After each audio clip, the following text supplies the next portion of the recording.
Class 12-এ যাদের দর্শন আছে তাদের জন্য WBTA টেস্ট পেপারের যে সমস্ত লজিকগুলো আছে আজকে সমগ্র পেজের লজিকগুলো নিয়ে আমি তোমাদের সঙ্গে আলোচনা করছি। যারা একদম সম্পূর্ণ নতুন তারা ভিডিওটিকে অবশ্যই সাবস্ক্রাইব করবে এবং একটা লাইক ও কমেন্ট করবে। দেখো পেজ নাম্বার 88। প্রথমে কি দেয়? প্রথমে ব্যাপ্য অব্যাপ্য বা গুণ পরিমাণ নির্ণয় করতে দেয়। এই পেজটাই ব্যাপ্য অব্যাপ্য দিয়েছে। এই বছর তোমাদের ব্যাপ্য অব্যাপ্য নির্ণয় করতেই দেবে। তা তোমরা দেখো 4টে দেওয়া হবে, 4 দুগুণে 8 নাম্বার আছে। কত সহজে 8 নাম্বার পেয়ে যাবে। সৎ ব্যক্তিরা সর্বদা সুখী হয় না। তাহলে উত্তর কি? এটাকে প্রথমে বচন করতে হবে। না, সৎ সর্বদার সঙ্গে না থাকলে ও বচন হয়। কোনো সৎ ব্যক্তি নয় সুখী ব্যক্তি। ব্যাপ্য হচ্ছে সুখী ব্যক্তি বিধেয় পদ, আর অব্যাপ্য হচ্ছে সৎ ব্যক্তি ব্র্যাকেটে উদ্দেশ্য পদ। এইটা কিভাবে পাচ্ছি আমি এই সংক্রান্ত ভিডিও, মানে টোটাল ভিডিও দর্শনের যত পেজ আছে টোটাল প্রত্যেকটা চ্যাপ্টার ধরে ধরে ভিডিও করা আছে। তোমরা সেই চ্যাপ্টার অনুযায়ী দেখে নিতে পারো, বা এই যে ব্যাপ্য অব্যাপ্যটা সেটা সংক্ষেপে শিখে নাও। আমি একবার বলছি, এ বচনে এসটা হয়ে যাবে ব্যাপ্য আর পিটা হয়ে যাবে অব্যাপ্য। ই বচনে এস আর পি দুটোই হয়ে যাবে ব্যাপ্য, আর আই বচনে এস আর পি দুটোই হয়ে যাবে অব্যাপ্য, আর ও বচনে এস হচ্ছে অব্যাপ্য আর পি হচ্ছে ব্যাপ্য। ব্যাস, ক্লিয়ার একদম। তোমাদের ব্যাপ্য অব্যাপ্য সংক্রান্ত যে ব্যাপারটা সেটা এতে থেকেই কমপ্লিট হয়ে যাবে। এটা উদ্দেশ্য পদ, এটা বিধেয় পদ। এবার যেটা যেখানে থাকবে দেখো, এইটা হচ্ছে উদ্দেশ্য পদ এস আর এটা হচ্ছে পি। তাহলে পি বলতে এখানে পি মানে সুখী ব্যক্তিটা ব্যাপ্য, তাহলে তার জন্য লেখা হয়েছে ব্যাপ্য সমান সুখী ব্যক্তি। এ পি এটাকে বিধেয় আর এটাকে উদ্দেশ্য, তাহলে ব্যাকেটে লিখে দিলাম এটা বিধেয় পদ। ঠিক আছে। অব্যাপ্য এটা ক্রস এসটা, এটা এসটা ক্রস চিহ্ন অব্যাপ্য, তাহলে অব্যাপ্য হচ্ছে সৎ ব্যক্তি, এটাই কি বলা হয়? উদ্দেশ্য পদ। ব্যাকেটে লিখে দিলাম উদ্দেশ্য পদ। এইভাবে তোমরা ব্যাপারটা বুঝবে। দেখো তারপরে নিরামিষাশী বাঘ নেই, এটাকে বচন করলে হয় কোনো বাঘ নয় নিরামিষাশী প্রাণী। ব্যাপ্য দুটোই, ই বচনে দুটোই ব্যাপ্য দেখে নাও। তাহলে বাঘ ও নিরামিষাশী প্রাণী উদ্দেশ্য বিধেয় পদ। অব্যাপ্য কোথায়? অব্যাপ্য তো নাই ই বচনে, তাহলে অব্যাপ্য নাই। কেবলমাত্র স্নাতকেরাই এই পদের যোগ্য। তাহলে কি হবে? সকল এই পদের যোগ্য ব্যক্তি হয় স্নাতক। কেবলমাত্র কথাটা থাকার জন্য উদ্দেশ্য বিধেয় স্থান পরিবর্তন হয়েছে।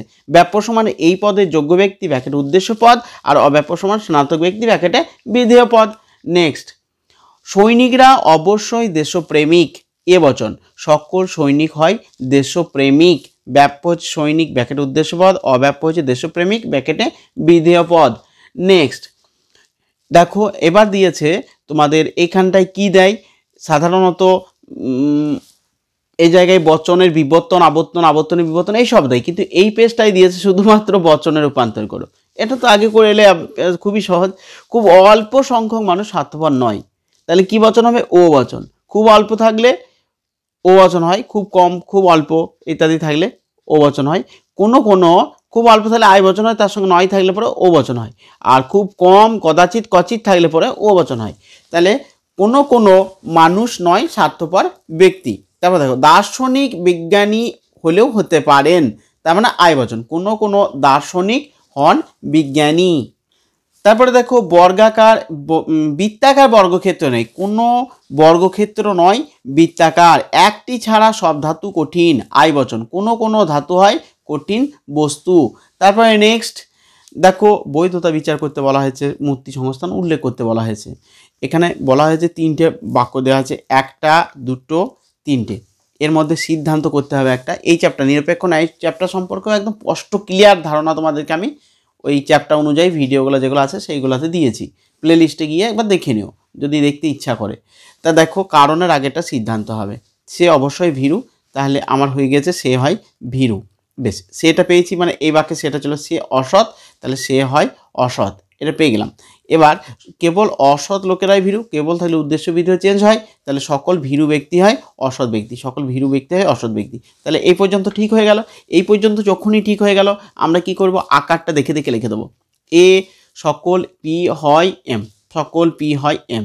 এ সকল এস হয় এম, এস হয় এম। এ এস হয় পি, এস হয় পি, দেখে দেখে লিখে দিলাম। এইবার ব্যাপ্য জিনিসটা তোমরা একটু আগেই আমার কাছে শিখলে, না তোমাদেরই তো জানা আছে, আমি কেবলমাত্র একবার আলোচনা করলাম। তা দেখো এ বচনে উদ্দেশ্য ব্যাপ্য বিধেয় ব্যাপ্য, এ বচনে উদ্দেশ্য ব্যাপ্য বিধেয় ব্যাপ্য, এ বচনে উদ্দেশ্য ব্যাপ্য বিধেয় অব্যাপ্য। বেশ, এইবার আমরা জানি যে মানে তোমরা জানো যে এ পি এম দুটো যুক্তিবাক্যেই অন্তত একবার ব্যাপ্য হতেই হবে। যদি একবার ব্যাপ্য না হয় তাহলে এম মানে হেতুপদ, তাহলে অব্যাপ্য হেতুদোষ হবে। অর্থাৎ কি বলা হয়েছে, নিরপেক্ষ ন্যায়ের দুটো যুক্তিবাক্যের মধ্যে হেতুপদকে অন্তত একবার ব্যাপ্য হতে হবে। যদি ব্যাপ্য না হয় তাহলে যুক্তিটির দোষ করবে এবং অব্যাপ্য হেতুদোষে দুষ্ট হবে।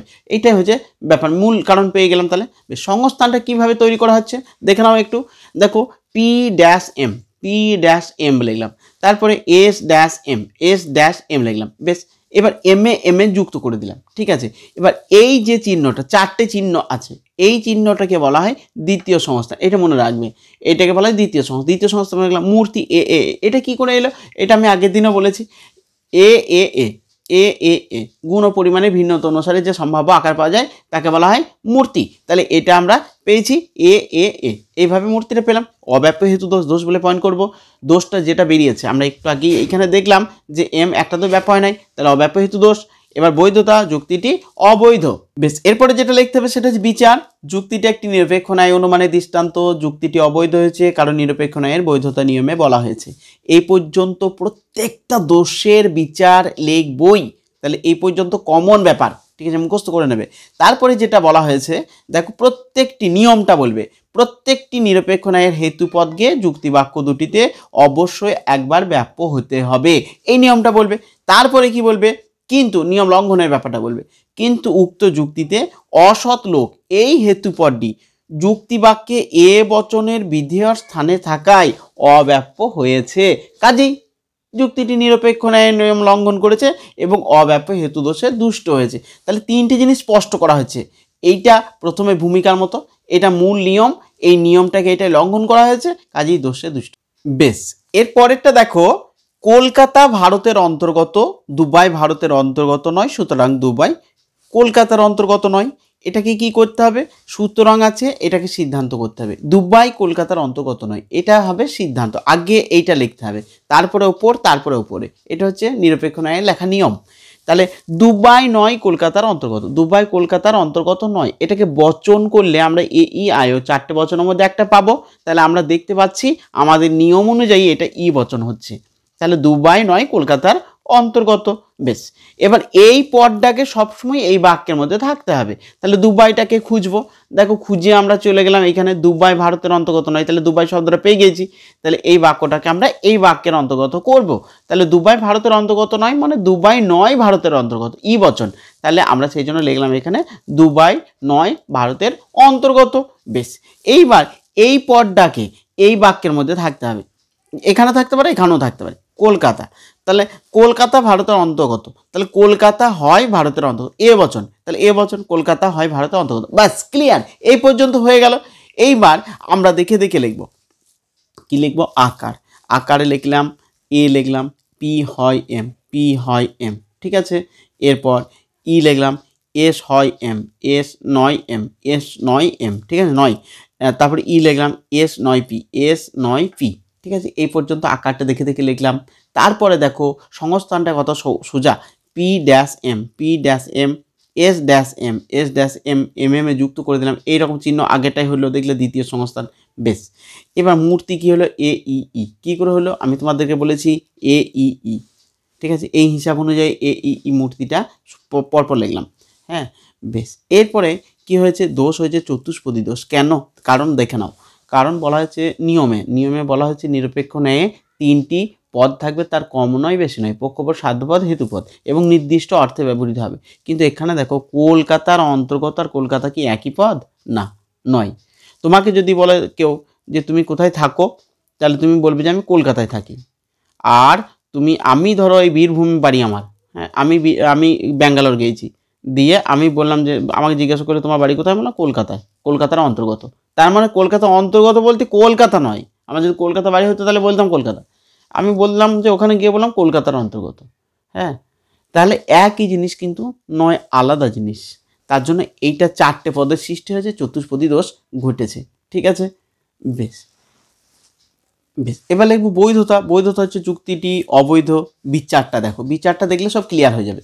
যুক্তিটা একটি নিরপেক্ষ ন্যায় অনুমানের দৃষ্টান্ত। যুক্তিটি অবৈধ হয়েছে কারণ নিরপেক্ষ ন্যায়ের বৈধতা নিয়মে বলা হয়েছে। এই আড়াইটা লাইন একদম প্রত্যেকটা অবৈধ যুক্তির একই হবে। বেশ, এরপর নিয়মটা লিখতে হবে। প্রতিটি নিরপেক্ষ ন্যায়ের 3টি পদ থাকবে, তার কম নয় বেশি নয়, প্রতিটি পদ নির্দিষ্ট অর্থে ব্যবহৃত হবে। তাহলে নিয়মটা বলা হয়ে গেল। এরপরে নিয়ম লঙ্ঘন। কিন্তু উক্ত যুক্তিতে 3টি পদের জায়গায় 4টি পদের সৃষ্টি হয়েছে, যথা দুবাই, কলকাতা, কলকাতা অন্তর্গত, ভারতের অন্তর্গত। ঠিক আছে, কাজেই যুক্তিটি নিরপেক্ষ ন্যায় নিয়ম লঙ্ঘন করেছে এবং চতুষ্পদী দোষে দুষ্ট হয়েছে। ব্যাস, ক্লিয়ার, একদম 4-এ 4 পেয়ে যাবে। হ্যাঁ, বেশ। এরপরে দেখো আমাদের যে লাস্টের দিকে আরোহ অনুমানের দোষ বিচার করতে হয়, সেই রকম মানুষের মতো গাছেরও প্রাণ আছে, সুতরাং মানুষের মতো গাছেরও বুদ্ধিবৃত্তি আছে। এখানে কি হয়েছে, আমার তুলনা করা হয়েছে, আর তুলনা করা মানেই উপমা যুক্তি হবে। কিন্তু উপমা যুক্তিটা কীভাবে লিখবো দেখো, কিভাবে লেখা আছে এখানে।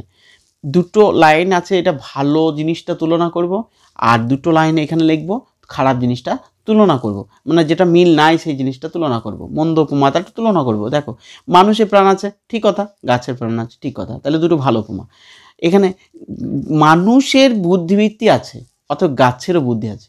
তাহলে এই দুটো জিনিসটা এখানে দেখাবো, এই দুটো জিনিস মানে মিলটা দেখাবো, আর এখানে অমিলটা দেখাবো।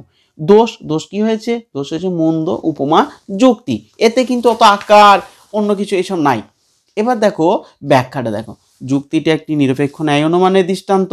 যুক্তিটিতে দোষ ঘটেছে কারণ মানুষের সঙ্গে গাছের কয়েকটি বিষয়ে সাদৃশ্য দেখে যে সিদ্ধান্ত করা হয়েছে তা ভ্রান্ত। এখানে বিচারটা এই ধরনের, একটা করে নাও, উপমা যুক্তির বিচারগুলো এই ধরনেরই পেরে যাবে সব। মানুষ চিন্তা ভাবনা করতে পারে, আবার ভালো মন্দ বিচার করার ক্ষমতা আছে, কিন্তু গাছের কোনো কিছু বিচার করার ক্ষমতাও নেই, আবার গাছ চিন্তাও ভাবনাও করতে পারে না। কাজেই মানুষের বুদ্ধিবৃত্তি থাকলেও গাছের বুদ্ধিবৃত্তি থাকার প্রশ্নই নেই। অথচ এখানে প্রাণের সাদৃশ্যের ভিত্তিতে বুদ্ধিবৃত্তি থাকার অনুমান করা হয়েছে। কাজে যুক্তিতে দোষ হয়েছে এবং মন্দ উপমাজনিত দোষে দুষ্ট হয়েছে। কেমন? নেক্সট দেখো, দুটো করতে হয়, একটাতে 4 হয়ে গেল এটাই। এরপর দিনের পর রাত্রি আসে, সুতরাং দিন হলো রাত্রির কারণ। এখানে কি দোষ হয়েছে তোমরা জানো অনেকেই, এটা সকাজের একটিকে অপরটি কারণ বলে মনে করা দোষ হয়েছে। এবার কেমন করে লেখা হবে দেখে নাও। 1 নং ক্ষেত্রে দিনের পরে রাত্রি আসে, 2 নং ক্ষেত্রে দিনের পরে রাত্রি আসে, 3 নং ক্ষেত্রে দিনের পরে রাত্রি আসে ইত্যাদি। দিন হলো কারণ, রাত্রি হলো কাজ। এবার দোষ বলে পয়েন্টটা করবে, দোষটা কী দোষ হয়েছে লিখবে। এবার দোষটা লেখার আগে বুঝতে হবে, এই বিচারটাকে বুঝে নিতে হবে, তবেই তো দোষটা কী হয়েছে বলতে পারবে। তাহলে বেশ, দোষটা লিখলে সহকাজের একটি অপরটি কারণ বলে মনে করা দোষ। এবার বিচারটা দেখে নাও। যুক্তিটি একটি আরোহ অনুমানের দৃষ্টান্ত। যুক্তিটি দোষ ঘটেছে কারণ কখনোই বলবে না অবৈধ হয়েছে, ঠিক আছে। যুক্তিটিতে দোষ ঘটেছে কারণ দিনের পর রাত্রি আসে বলে দিনকে রাত্রির কারণ বলা হয়েছে, কিন্তু দিন এবং রাত্রি কোনোটি কারোর কারণ নয়, উভয় ঘটনাই হলো সহকার্য, উভয়ের কারণ হলো পৃথিবীর আহ্নিক গতি। কাজেই দিন ও রাত্রির মধ্যে কোনো কার্যকারণ সম্পর্ক নেই। দিন ও রাত্রি উভয় ঘটনা হলো পৃথিবীর আহ্নিক গতি। তাহলে কি দেখা গেল, দিন আর রাত্রি কেউ কারোর কারণ নয়, কেউ কারোর কার্য নয়, ওরা দুটোই কার্য। কার কার্য? পৃথিবী ঘুরছে আর সূর্যের আলোটা পৃথিবীর সামনে পড়ছে, আর তার যে দিকটা সামনে পড়ছে সেই দিকটা দিন, আর যে দিকটা আলোটা পড়ছে না সামনে সেই দিকটা রাত হচ্ছে। তাহলে পৃথিবী ঘোরাটাই হচ্ছে দিন রাত্রির কারণ। তার জন্য বলা হয়েছে পৃথিবীর আহ্নিক গতি হচ্ছে দিন রাত্রির কারণ, ঠিক আছে। কেননা দিন রাত্রির অগ্রবর্তী ঘটনা হলেও সত্যান্তরহীন অগ্রবর্তী ঘটনা নয়, তাই যুক্তিটিতে দোষ ঘটেছে এবং একটি সহকার্যের একটিকে অপরটি কারণ বলে মনে করার দোষে দুষ্ট হয়েছে। এরপরে চলে গেলাম 2 সেট। 2 নম্বর সেটে দেখো, নিচের বাক্যগুলিকে বচন করে ব্যাপ্যতা নির্ণয় করো। তাহলে আগে সেটাও দেখো ব্যাপ্যতা ছিল, এবারও ব্যাপ্যতা, তাহলে তোমাদের ব্যাপ্যতা আসার সম্ভাবনাই পরীক্ষায় বেশি। বচনটা দেখে নাও কেমনভাবে হচ্ছে। টিনের তৈরি এমন কিছু নেই যা সস্তা নয়।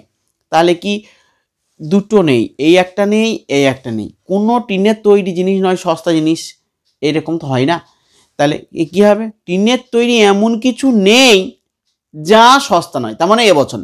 সকল টিনের তৈরি বস্তু হয় সস্তা বস্তু, মানে বলতে চাইছে টিনের তৈরি যা আছে তাই সস্তা, তার জন্য এ বচন। বেশ, ব্যাপ্য টিনের তৈরি বস্তু, উদ্দেশ্যপদ অব্যাপ্য সস্তা বস্তু ব্যাকেটে বিধেয় পদ। নেক্সট, বিনয়ী ব্যক্তির অহংকার নেই, তাহলে ই বচন, কোনো বিনয়ী ব্যক্তি নয় অহংকারী, ব্যাপ্য বিনয়ী ব্যক্তি ও অহংকারী ব্যক্তি ব্যাকেটে উদ্দেশ্য বিধেয় পদ অব্যাপ্য নাই।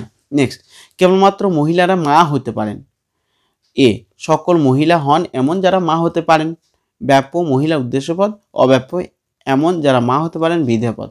নেক্সট, জড়বাদীরা আস্তিক নন, তাহলে ই বচন, কোনো জড়বাদী নন আস্তিক, ব্যাপ্য দুটোই, জড়বাদী ও আস্তিক ব্যাকেটে উদ্দেশ্য বিধেয় আর অব্যাপ্য নাই।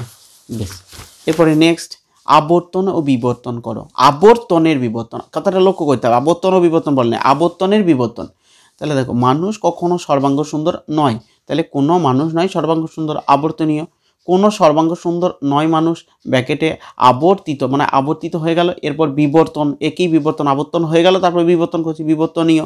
অতএব ই সকল, এ বচনের বিবর্তন হয় এ, তাহলে সকল সর্বাঙ্গ সুন্দর হয় অমানুষ বিবর্তিত। ঠিক আছে, বেশ। নেক্সট, কেবলমাত্র দার্শনিকরাই সুখী, কেবলমাত্র তাহলে উদ্দেশ্য বিধি চেঞ্জ হয়, এ বচন হয়, তাহলে সকল সুখী ব্যক্তি হয় দার্শনিক ব্যাকেট আবর্তনীয়, এ থেকে আয়, কোনো দার্শনিক হয় সুখী ব্যক্তি ব্যাকেট আবর্তনীয় অবলিক বিবর্তনীয়, আবর্তিত অবলিক বিবর্তনীয়। ও বচন, এ থেকে ও হয় বিবর্তন, তাহলে কী হবে, কোনো দার্শনিক নয় অসুখী ব্যক্তি বিবর্তিত।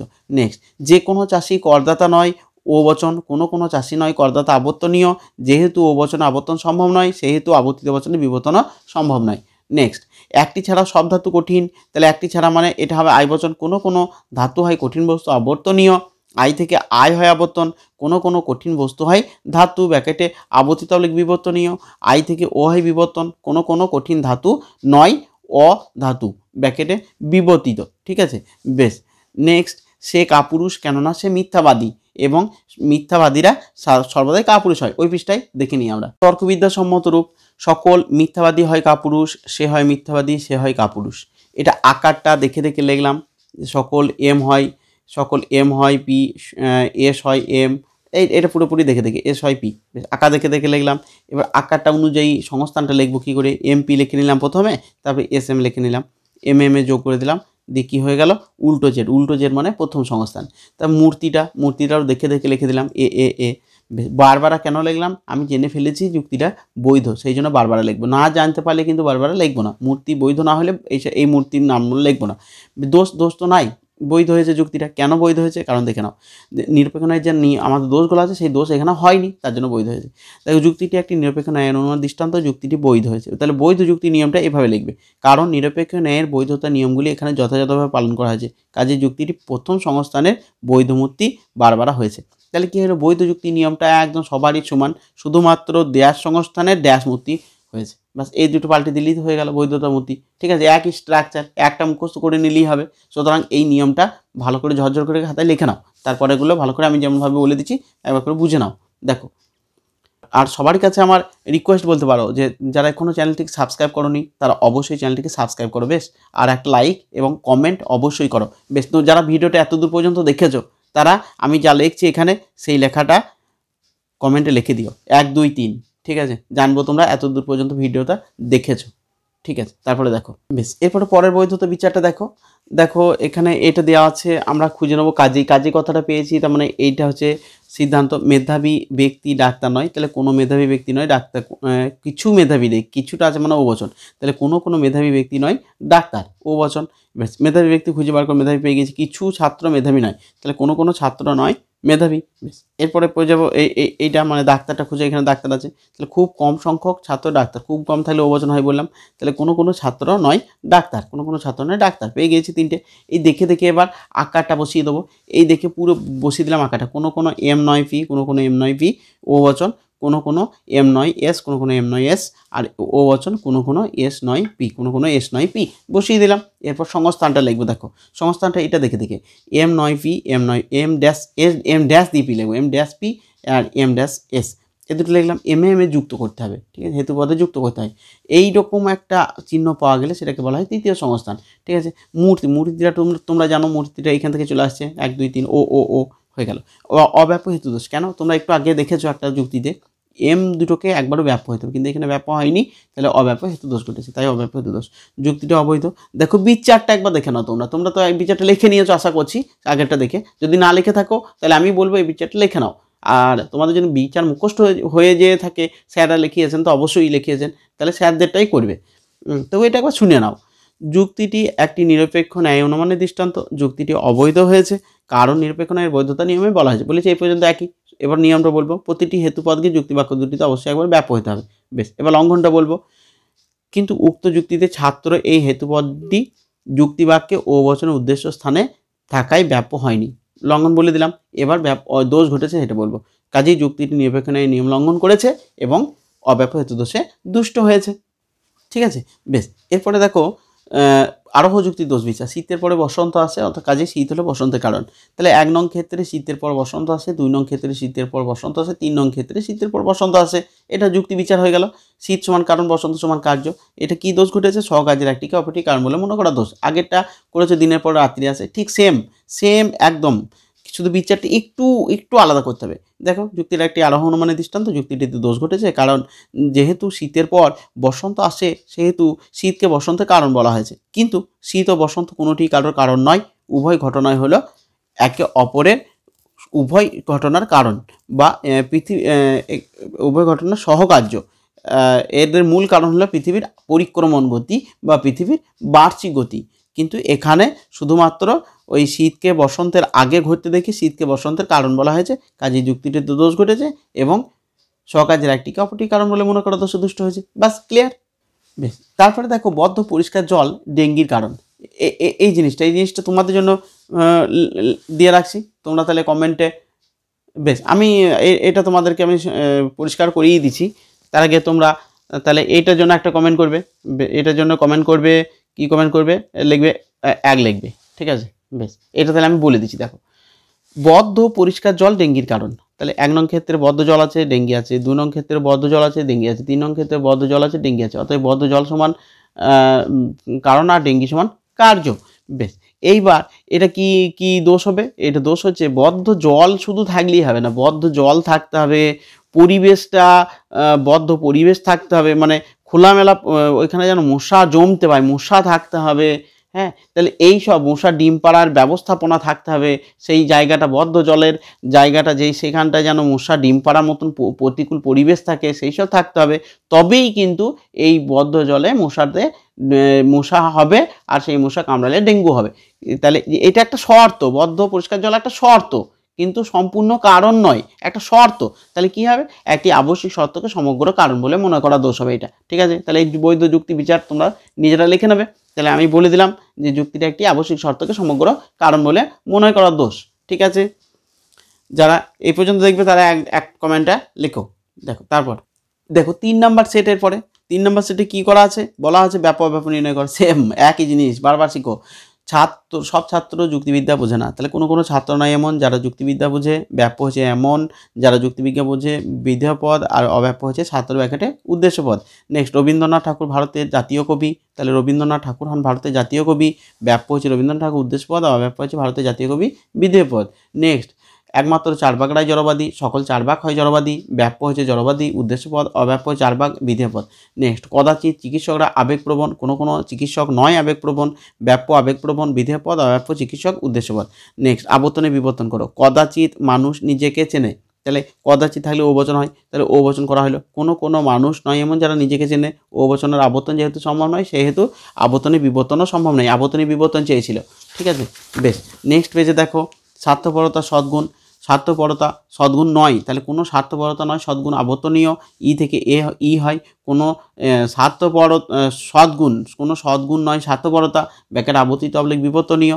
ইয়ে থেকে সকল সদ্গুণ হয় অস্বার্থপরতা বিবর্তিত। ঠিক আছে, বেশ। নেক্সট, মানুষ সাধারণত অশান্তি পছন্দ করে না।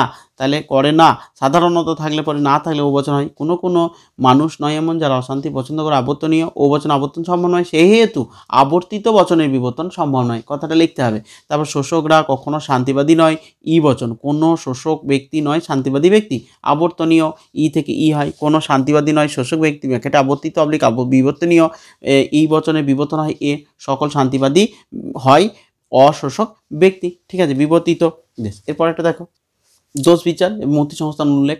যেহেতু তুমি পরিশ্রমী নও, তুমি কি করে পরীক্ষায় পাশ করবে? একমাত্র পরিশ্রমী ব্যক্তিরাই পরীক্ষায় পাশ করতে পারবে। তাহলে এখানে যে সেহেতু অংশটি খুঁজে বার করে সিদ্ধান্ত করতে হবে। তাহলে একমাত্র পরিশ্রমী ব্যক্তিরাই পরীক্ষায় পাশ করতে পারবে। তুমি কি করে পরীক্ষায় পাশ করবে? যেহেতু তুমি পরিশ্রমী নয়, সেহেতু তুমি কি করে পরীক্ষায় পাশ করবে? তাহলে এটা হচ্ছে সিদ্ধান্ত। তাহলে তুমি নও এমন ব্যক্তি, তুমি নয় এমন ব্যক্তি যে পরীক্ষায় পাশ করবে। তারপরটা হয়ে গেল কি, তারপরটা তুমি পরিশ্রমী নয়, তাই তুমি নও পরিশ্রমী, এটা পেয়ে গেলাম। তারপরে এটা বাকি থাকছে পরিশ্রমী ব্যক্তিরাই পরীক্ষায় পাশ করতে পারে। তাহলে সকল পরিশ্রমী ব্যক্তি হয় এমন যারা পরীক্ষায় পাশ করতে পারে। কিন্তু এইখানটা কীরকম জটিলতা পাকিয়ে গিয়েছে দেখো, টানে মানে আমরা অনেকেই কিন্তু লজিক ভালো জানি, কিন্তু আমরা ভাববো যে পরীক্ষায় একদম সম্পূর্ণ সঠিক লিখে দিয়ে আসছি, দিয়ে দেখা যাবে টুক করে ভুল হয়ে যাবে। আমি যে ছাত্রদেরকে করিয়ে নিয়েছি এগুলো, তাদের মধ্যে একজন ভালো ছাত্র এই স্টুডেন্ট এইটা করেছে, কিন্তু দেখো কীরকম ভুল করেছে দেখো। মানে এইটা চলে যাবে এই দিকে আর এইটা চলে আসবে এইদিকে। কি আমার যে এখানে একমাত্র কথাটা আছে, এই কথাটা আমরা এত এক্সপার্ট হওয়া সত্ত্বেও কিন্তু টুক করে আর দেখতে পাইনি, চোখে ধরা পড়েনি। আর না ধরা পড়ার জন্য স্যাররা খেচাক করে কেটে দেবে বাস। তাহলে কি হবে, সকল পরীক্ষায় পাস করা ব্যক্তি হয় পরিশ্রমী। ঠিক আছে, এটা হবে উল্টিয়ে যাবে।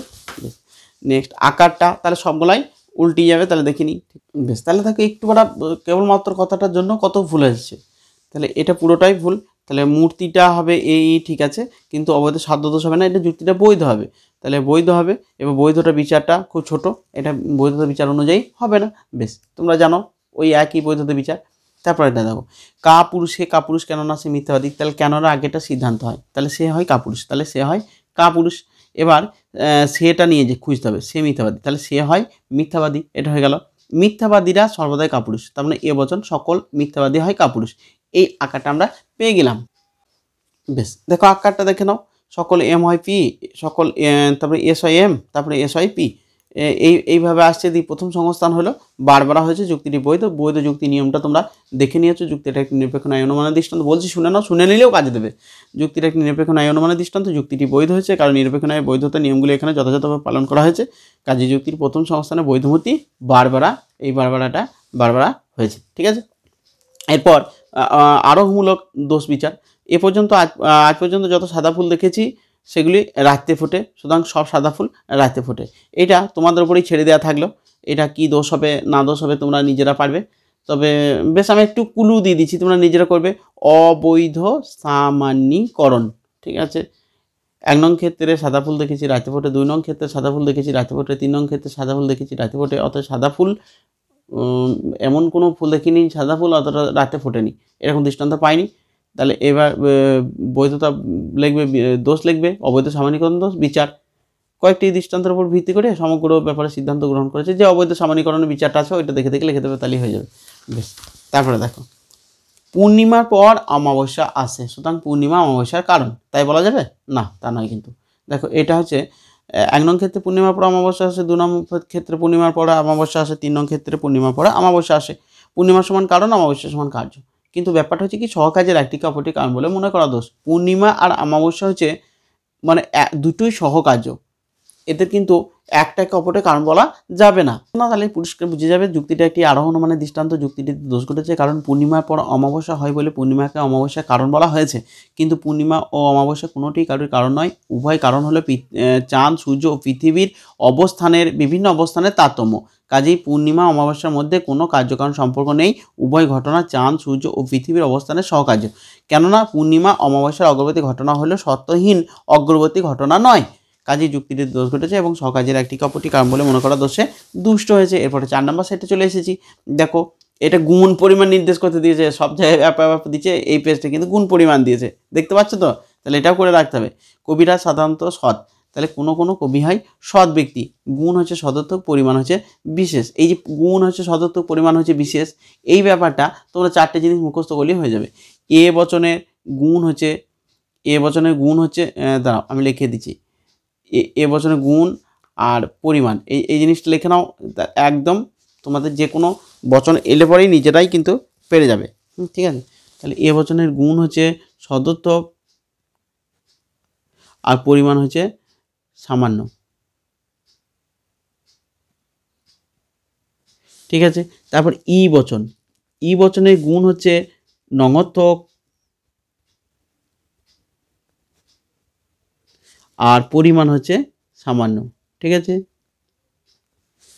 আর আয় বচনের গুণ হচ্ছে সদর্থক আর পরিমাণ হচ্ছে বিশেষ।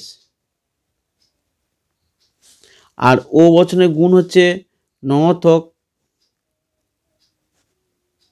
আর পরিমাণ হচ্ছে বিশেষ। বেশ, এ হচ্ছে ব্যাপার।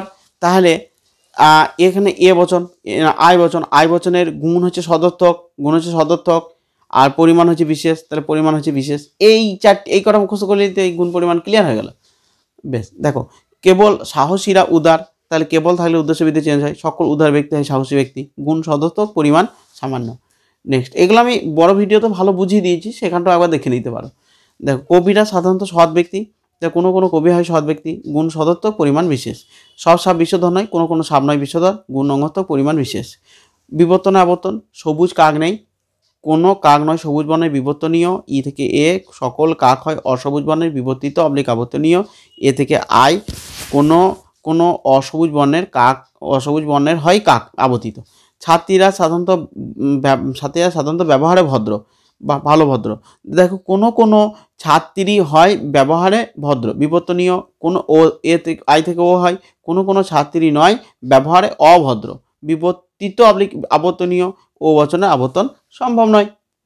দেখো প্রত্যেক মানুষ স্বার্থপর, তাহলে এটা কি হচ্ছে, সকল মানুষ হয় স্বার্থপর ব্যক্তি বিবর্তনীয়, এ থেকে ই, কোনো মানুষ নয় অস্বার্থপর ব্যক্তি বিবর্তিত, ই থেকে ই, কোনো অস্বার্থপর ব্যক্তি নয় মানুষ ব্যাকেটে আবর্তিত। সব রাজহাঁস সাদা নয়, ও বচন, কোনো কোনো রাজহাঁস নয় সাদা বর্ণের প্রাণী বিবর্তনীয়, ও থেকে আয়, কোনো কোনো রাজহংস হয় অসাদা বর্ণের প্রাণী বিবর্তিত অবলিক আবর্তনীয়, আই বচন আবর্তন হচ্ছে আই বচন, কোনো কোনো অসাদা বর্ণের প্রাণী হয় রাজহাঁস, ঠিক আছে। বৈধতা বিচার করো, হাতি চতুষ্পদ, ঘোড়া চতুষ্পদ, সব হাতি হয় ঘোড়া, তাহলে কি হলো, সুতরাং দিয়ে এটা সিদ্ধান্ত হবে সকল হাতি হয় ঘোড়া, হাতি চতুষ্পদ, সকল হাতি হয় চতুষ্পদ, অতএব সকল ঘোড়া হয় চতুষ্পদ প্রাণী। তাহলে আকারটা দেখে দেখে লিখে দেওয়া হলো, সংস্থানটা তো এই হিসাবে দেখে দেখে লেখা হলো, মূর্তি হচ্ছে এ। এবার দোষটা হয়ে গেছে অব্যাপ্য হেতু দোষ, যুক্তিটা অবৈধ, অব্যাপ্য হেতু দোষে যেরকম নিয়ম সেরকম হিসাবে এই বিচারটা করে দেওয়া হয়েছে। তারপর দেখো এই নাইটি বৈধ, কারণ এটি 3 পদ বিশিষ্ট। এটা কি করা হয়েছে, এটা কারণের আগেরটা সিদ্ধান্ত করা হয়েছে, এই নাইটি হয় বৈধ নাই, এই নাইটি হয় 3 পদ বিশিষ্ট নাই, সকল 3 পদ বিশিষ্ট নাই হয় বৈধ নাই। বেশ, এটা আকারটা দেখে দেখে লিখে দেওয়া হয়েছে, সংস্থানটাও দেখে দেখে লেখা হয়েছে, বেশ মূর্তিটাও দেখে দেখে লিখেছি, দোষটা নাই, অবৈধ যুক্তিটি বৈধ হয়েছে, আর বৈধতা বিচারের জিনিসটাও আমার মাথাতে ছোট করে লেখা আছে, সেইটা দেখে দেখে লেখা হয়েছে, এই বারবার হচ্ছে একই জিনিস। এরপরে দোষ বিচার, আহ্লাদমুখ দোষ বিচার, সব কাক কালো, কারণ অন্য রঙের কাক আমরা দেখিনি। দেখো অবৈধ সামান্যীকরণ বিচার একটা করে নিলেই সব পেরে যাবে, ভালো করে এটা বুঝে নেবে। বেশ, এই বিচারটা ভালো করে লিখে নাও বা দেখে নাও বা বুঝে নাও। দেখো কী লেখা আছে, যুক্তিটা একটি আরোহণ মানের দৃষ্টান্ত, ব্যাপারটা বুঝাই তোমাদেরকে আগে। দেখো 1 নং ক্ষেত্রে কাক দেখেছি কালো, 2 নং ক্ষেত্রে কাক দেখেছি কালো, 3 নং ক্ষেত্রে কাক দেখেছি কালো, অতএব সকল কাক হয় কালো। তার মানে এখানে কি হলো, কয়েকটা কাককে আমরা ছোটোবেলা থেকে দেখে আসছি, দিয়ে সেই হিসাবে আমরা বলেছি পৃথিবীর সকল কাক কালো, কিন্তু তা তো না হতেও পারে, কারণ আমার তো পৃথিবী তার অন্য কোথাও আমি যাই নাই, আমার দৌড়ে যত দূর আর কি এই টিউশনি পড়াতে যাই, লাভপুর, কুন্নাহার, হ্যাঁ, বোলপুর, সিউড়ি, এই হচ্ছে আমার দৌড়, তাহলে এর বাইরে তো আমার দৌড় নাই। তাহলে সেই জায়গায় আমি ধরো আমি অস্ট্রেলিয়া যাই নাই, আমি হিমালয় অঞ্চল যাই নাই, তো অস্ট্রেলিয়াতে সাদা কাক দেখা যায়, হিমালয়ে সাদা কাক দেখা যায়, তাহলে সেই হিসাবগুলো না করে আমি সকল কাককে কালো বলে দিয়েছি, তাহলে এটা দোষ হয়ে গেছে অবৈধ সামান্যীকরণ। সামান্যীকরণ মানে হচ্ছে সামগ্রিকীকরণ, হ্যাঁ, সার্বিকীকরণ করতে গিয়েছি, কিন্তু সার্বিকীকরণটা অবৈধ হয়েছে, ভুল হয়েছে।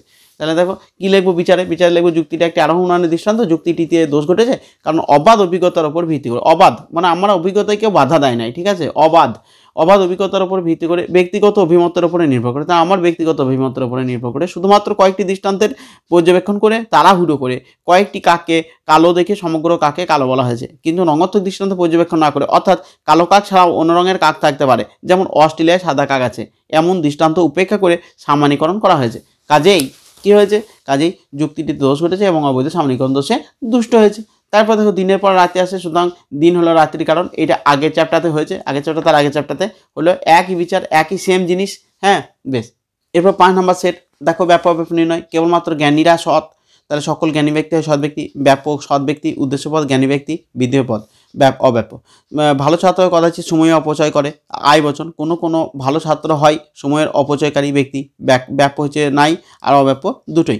কঠিন জল নেই, তাহলে কোনো জল নয়, কঠিন, তাহলে জল ও কঠিন ব্যাপ্য আর অব্যাপ্য নয়। সাদা বাঘ আছে, কোনো বাঘ হয় সাদা বর্ণের প্রাণী, তাহলে ব্যাপ্য নাই আয় বচনে, অব্যাপ্য দুটোই আয় বচনে। বেশ, আবর্তনে বিবর্তন শুধুমাত্র বণিকরা সত্যবাদী, তাহলে এটা কি হবে এ বচন, সকল সত্যবাদী হয় বণিক, উদ্দেশ্যবিধি চেঞ্জ হলো, এ থেকে আই, কোনো বণিক হয় সত্যবাদী ব্যাকেটে আবর্তিত বলে বিবর্তনীয়, আই থেকে ও, কোনো বণিক নয় অসত্যবাদী ব্যাকেটে বিবর্তিত।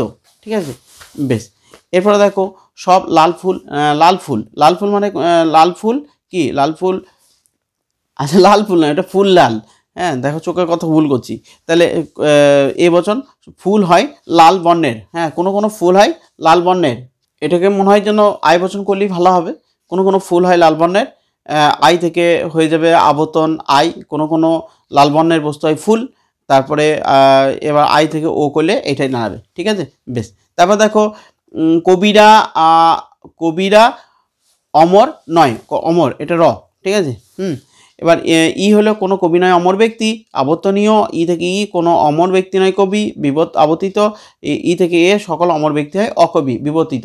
তারপর দেখো সব ফুল লাল নয়, ওই জিনিসটাই, হ্যাঁ কোনো ফুল নয় লাল বর্ণের, আবর্তনীয়, যেহেতু ও বচনে আবর্তন সম্ভব নয় সেহেতু আবর্তিত বচনে বিবর্তনও সম্ভব নয়। তারপর দেখো সে বিপ্লবী কারণ সে সাহসী, এটা কি করা হবে, কারণের আগেরটা সিদ্ধান্ত, তাহলে সে বিপ্লবী, সে হয় বিপ্লবী, তাহলে সে হয় সাহসী, সকল সাহসী ব্যক্তি হয় বিপ্লবী। তাহলে আঁকাটা দেখে লেখা হলো, সংস্থানটা দেখে লেখা হয়েছে, তাহলে এটা হচ্ছে প্রথম সংস্থান। দেখো যুক্তিটা বৈধ হয়েছে, বারবার হয়েছে, আর বিচারটা তোমরা জানো বলে আমি আর বারবার বলছি না, একই বিচার সেম। এরপরে দেখো দার্শনিকরা পণ্ডিত নয়, এটাকে প্রথমে কি করা হয়েছে, কারণের আগেরটাকে সিদ্ধান্ত করা হয়েছে, কোনো দার্শনিক নয় পণ্ডিত, কোনো দার্শনিক নয় জ্ঞানী, সকল জ্ঞানী ব্যক্তি হয় পণ্ডিত। তাহলে এটা আকারটা দেখে করা হয়েছে, সংস্থানটাও দেখে করা হয়েছে, মূর্তিটাও দেখে করা হয়েছে, দোষটা ভেবে করা হয়েছে, অবৈধ সাধ্য দোষ, যুক্তিটা অবৈধ, তাহলে অবৈধ সাধ্য দোষের যে বিচারটা সেই বিচারটা এখানে তোমরা দেখে লিখে নাও। ঠিক আছে, বেশ। এরপরে দেখো আরোহমূলক দোষ বিচার, জোয়ারের পর ভাটা আসে, সুতরাং জোয়ার হলে ভাটার কারণ, এটা কি হয়েছে, সকাজের একটিকে অপরটি কারণ বলে মনে করা দোষ, এই বিচারটা তোমরা যুক্তি বিশ্লেষণটা দেখে নিলে। এবার কেন এটা অবৈধ সকাজের একটিকে অপরটি কারণ বলে মনে করা দোষ হয়েছে, দেখো বিচারটা এখানে আছে, বিচারটা দেখে টুকটুক করে লিখে নাও। বেশ, এরপরে প্রায় জলে অবগাহন করো না, কারণ এক টুকরো দড়ির মতো তোমার শরীর পচে যেতে পারে। তাহলে দেখো এটা মন্দ উপমাজনিত দোষ, এক টুকরো দড়ির ধ্বংস আছে, মানব শরীরের ধ্বংস আছে, এক টুকরো দড়ি বারবার জলে ভেজালে পচে যায়, আর মানব শরীরও বারবার জলে ভেজালে পচে যাবে, এটা মন্দ উপমা, যুক্তিটি মন্দ উপমা, বিচারটা একবার দেখে নাও। ঠিক আছে, বিচারটা লিখে নাও। ঠিক আছে, বেশ। এরপরে এইদিকের বিচারটা লিখে নাও। এই পর্যন্ত ছিল তোমাদের WBTA টেস্ট পেপারের যত লজিক আছে সমস্ত লজিক নিয়ে আজকের আলোচনা কমপ্লিট। বেশ, তোমাদের যদি ভিডিওটি ভালো লাগে বন্ধুদের মধ্যে শেয়ার করে দেবে, ভিডিওটিকে অবশ্যই যারা এখনও পর্যন্ত সাবস্ক্রাইব করবে, লাইক করবে, এবং যারা এতক্ষণ পর্যন্ত দেখলে তারা একটা এই সংখ্যাটা তোমরা 143 এই সংখ্যাটা তোমরা আমাকে কমেন্ট বক্সে জানাবে, আমি তাহলে জানবো তোমরা মানে খুব ভালো স্টুডেন্ট বলেই এতদূর পর্যন্ত দেখেছো এই ভিডিওটা। ঠিক আছে, সকলে ভালো থাকো, সকলকেই অসংখ্য ধন্যবাদ।